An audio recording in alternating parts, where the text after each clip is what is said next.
오늘 두 번째 시간 우리 축제 예배가 있는 공동체라는 제목으로 우리 하나님의 말씀을 전하도록 하겠습니다. 오늘 예배드리기 전에 축하하는 자리가 있었어요. 우리 종건팀의 팀장님 종건 형제님과 우리 백유미 자매님이 결혼을 했습니다. 네.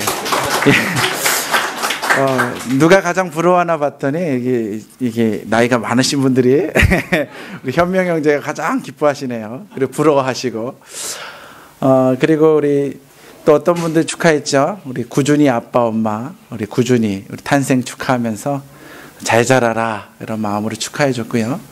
그 다음에 우리 새롭게 우리 10월달 11월달에 교회를 처음 오신 분들 축하해 줬습니다. 그리고 생일 파티도 있었죠. 우리 10월달, 11월달 우리 생일 파티. 그리고 오래간만에 휴가 나온 우리 정형욱 형제님 축복해주는 시간. 여러분 축하하는 그런 시간들이 있었는데 제가 축하받은 사람들한테 질문합니다. 우리 부부한테 한번 질문해 볼게요. 축하받을 때 기분이 어떠셨어요? 감사하고. 감사하고. 네, 축하받기에는 부끄럽다. 뭐 이런 얘기를 하시고. 여러분 축하를 해준 분들에게도 한번 질문을 해볼게요. 축하해준 분들, 축하해줄 때 마음이 어떻습니까? 마음이 어떠셨어요? 네? 기분이 좋았어요. 네. 축하해준 사람이나 축복을 받은 사람이나 공통점이 한 가지가 있는데 그게 바로 뭐냐면 축하해주는 그 자리에 있었다라는 거예요. 그 아름다운 축하의 자리에 축복을 받는 사람도 있었고 축하해주는 사람도 있었고 그러면서 우리 공동체를 확인했다라는 게 아주 중요합니다. 저는 우리 청년유학부 예배가 우리 축제 예배가 되는 그런 공동체가 되기를 소망하고 있습니다. 그러면 여러분 한번 생각해 봅시다. 축제의 예배 공동체 어떤 게 축제의 예배 공동체가 될까요? 고민을 해보세요. 여러분과 제가 고민하는 거예요. 찬송을 많이 부르면 춤추면서 찬송 많이 부르면 축제 예배인가요? 말씀 더 듣고 싶어요. 기도하고 싶어요. 라고 얘기하면서 지내면 축제 예배인가요? 한번 고민해 보세요. 어떻게 드리는 게 정말 우리 공동체가 아름다워지는 축제의 예배 공동체가 될 수 있을까? 저는 오늘 그 초대교회에 일어났던 사건을 통해서 우리가 꿈꾸는 축제의 예배 공동체에 대해서 말씀을 전하려고 합니다. 본문 말씀 우리 다시 한번 천천히 한번 읽어봤으면 좋겠습니다. 사도행전 2장 46절과 47절 말씀 시작. 날마다 마음을 같이하여 성전에 모이기를 힘쓰고 집에서 떡을 떼며 기쁨과 순전한 마음으로 음식을 먹고 하나님을 찬미하며 또 온 백성에게 칭송을 받으니 주께서 구원 받은 사람을 날마다 더하게 하시니라. 아멘. 이 말씀 초대교회에 일어난 사건을 우리가 수평적으로 이 성경에 있는 구절 수평적으로 단순하게 이해하면 이렇습니다. 모이자, 그리고 밥 먹자, 그리고 찬송하자. 그러면 부흥한다라는 거예요. 모이자, 밥 먹자, 찬송하자. 그러면 부흥한다. 어떻게 보면요, 우리의 삶도 그런 것 같아요. 모여라. 그리고 나서 밥 먹이죠. 그리고 나서 뭐 해요? 찬송 부르죠. 그리고 뭐 해요? 부흥할 거야. 소망을 갖습니다. 그런데 이러한 것들은 1차적인 해석이라는 거예요. 1차적인 해석. 좀 더 입체적으로 이 말씀을 묵상해 볼 필요가 있습니다. 숨어 있는 그런 것들을 찾아낼 필요성이 있습니다. 한 번 더 이렇게 천천히 읽어볼 테니까 한번 잘 따라와 보세요. 날마다 마음을 같이하여 성전에 모이기를 힘쓰고. 이 말이 무엇입니까? 예수님을 사랑하는 그 한 가지의 마음을 가지고 교회에 모이기를 힘쓰자라는 말씀이죠. 그다음 두 번째, 집에서 떡을 떼며 기쁨과 순전한 마음으로 음식을 먹고. 가끔씩 맛있는 음식은 혼자 먹고 싶고 한국에서 부모님이 반찬 보내주면 꼭꼭 숨겨놨다가 자기만 몰래 먹고 싶은 마음이 저도 들고 여러분들도 들고 그렇습니다. 그러나 내가 소중하게 아끼는 이 음식들, 이 모든 것들을 같이 나누고 싶다라는 거예요. 감사함으로, 기쁨으로 여러분들과 함께 나누고 싶다라는 거예요. 부모님이 음식을 자녀들에게 줄 때, 생선의 몸뚱아리를 맛있게 먹여줄 때 기분이 좋아하시는 것처럼 나눠주라는 거예요. 다른 말로 바꿔서 말하면 우리의 삶을 좀 나누자는 얘기입니다. 나의 삶, 너의 삶, 숨길 수 있는 부분들도 있지만 공개해서 같이 도움을 요청할 수 있는 그런 마음들이 있다면 같이 나누자라는 그런 말씀입니다. 세 번째로 하나님을 찬미하며 또 온 백성에게 칭송을 받으니, 이 말씀은 뭐냐면 하나님이 내 생활 가운데 역사하고 있음을 자랑하라는 거예요. 여러분 삶 가운데 하나님이 역사하고 계십니까? 그걸 자랑하라는 거예요. 그리고 주변 사람들에게 칭찬받을 만한 삶으로 살아가라는 것입니다. 그러면 어떤 일이 일어나느냐? 주께서 구원받은 사람을 날마다 더하게 하시니라. 부흥시켜 주신다는 말입니다. 근데 이 부분이 아주 중요해요. 이게 키포인트입니다. 키포인트예요. 주께서 구원받은 사람을 날마다 더하게 하시니라. 이게 초대교회의 비밀이거든요. 이 키포인트를 가지고 다시 한번 성경을 봐야 돼요. 그러면 놀라운 것들을 발견해낼 수가 있습니다. 왜 구원받은 사람이 날마다 늘어났을까?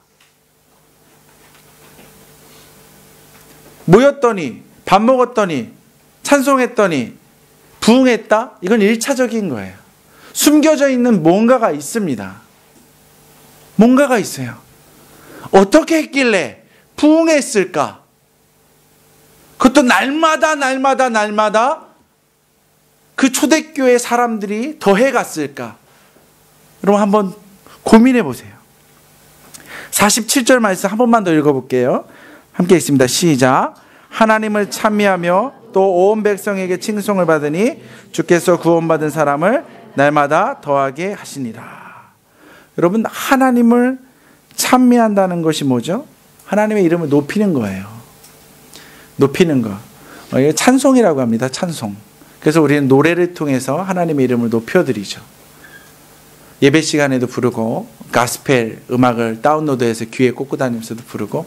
그런데 여기서 말하는 하나님을 찬미했다라는 것은 어떤 것을 이야기하느냐? 노래를 불렀다라는 의미보다는 각자 개개인의 신앙 고백이 담긴 간증을 했다라는 거예요.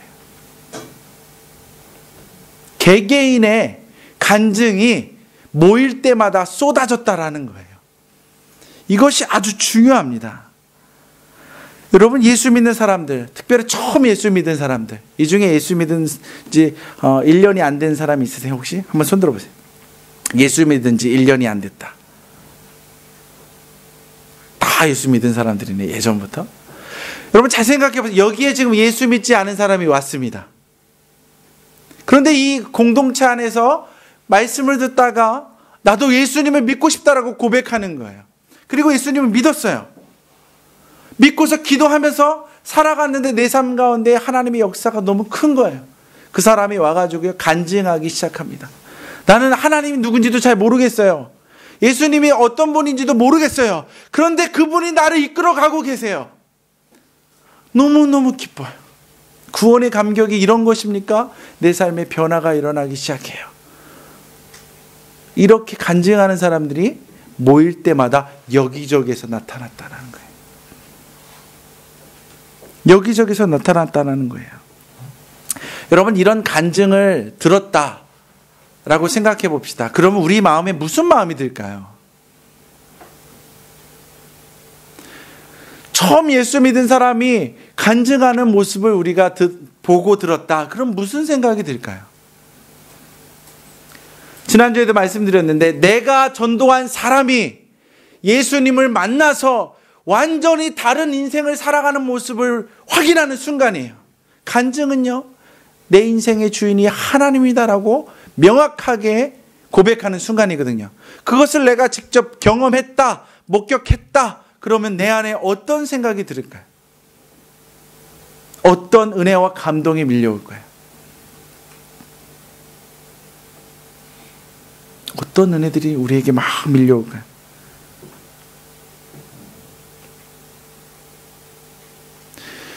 변화입니다. 변화가 일어나기 시작하는 거예요. 멈춰있던 내 삶이 움직이기 시작해요. 하나님의 은혜를 받는 데만 집중했던 나의 모습이 이제는 일하는 쪽으로, 걸어가는 쪽으로, 사역을 하는 쪽으로 바뀌기 시작한다라는 거예요. 그랬을 때 놀라운 일이 일어납니다. 그것이 바로 뭐냐? 백성에게 칭송을 받기 시작했다라는 거예요. 변화가 일어나니까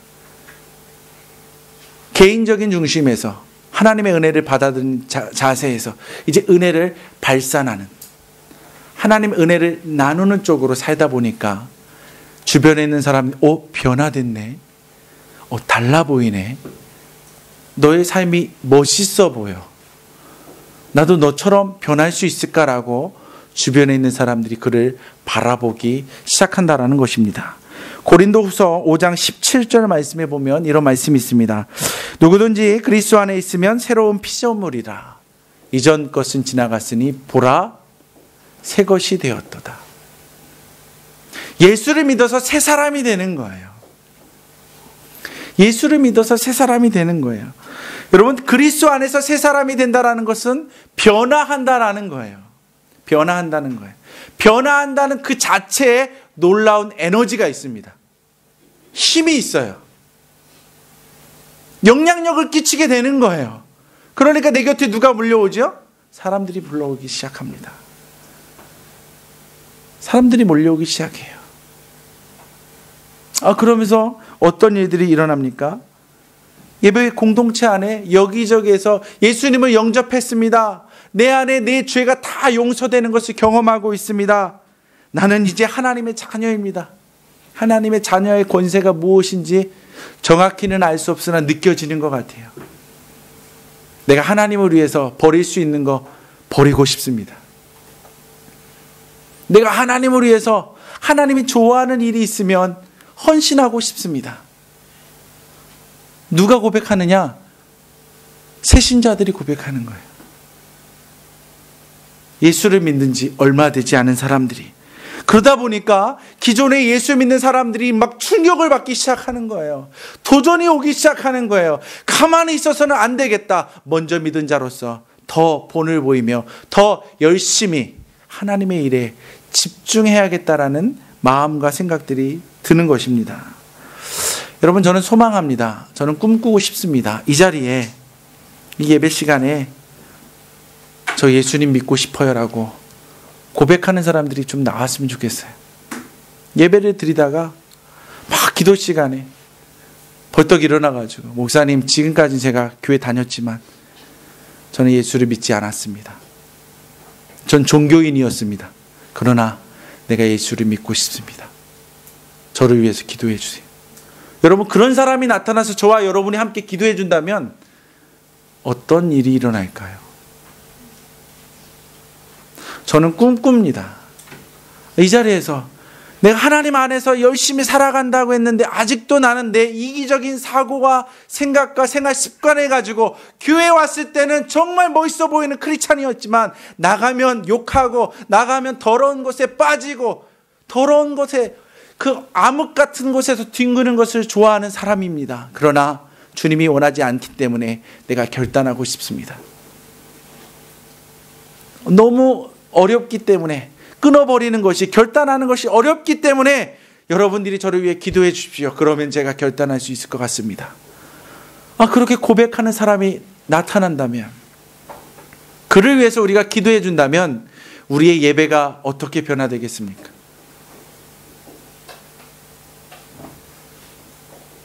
한번 생각해 보세요. 함께 꿈꿔보세요. 예수 믿는 사람들끼리 모여서 찬송하고 기도하고 말씀 나누는 것은 의미가 없습니다. 예수 믿지 않는 사람들이 이 자리에 와서 예수가 누군지를 만나는 것이 중요합니다. 그래서 이 자리가 구원의 공동체가 되고 구원받은 사람들이 변화되는 모습을 보면서 야, 이것이 바로 예배 시간에 구원받는 사람들이 변화를 위하여 몸부림치는 모습, 그러면서 우리가 그를 위해서 축복하고 기도하는 그 모습, 그것이 진정한 우리가 꿈꾸는 축제의 예배 공동체가 아닌가, 저는 소망합니다. 이 일이 우리 가운데 일어났으면 좋겠습니다. 구원받는 백성들이 이 땅에 우리 청년 유학부 예배 가운데 날마다 더하여 줄 수 있기를 주님의 이름으로 축원합니다.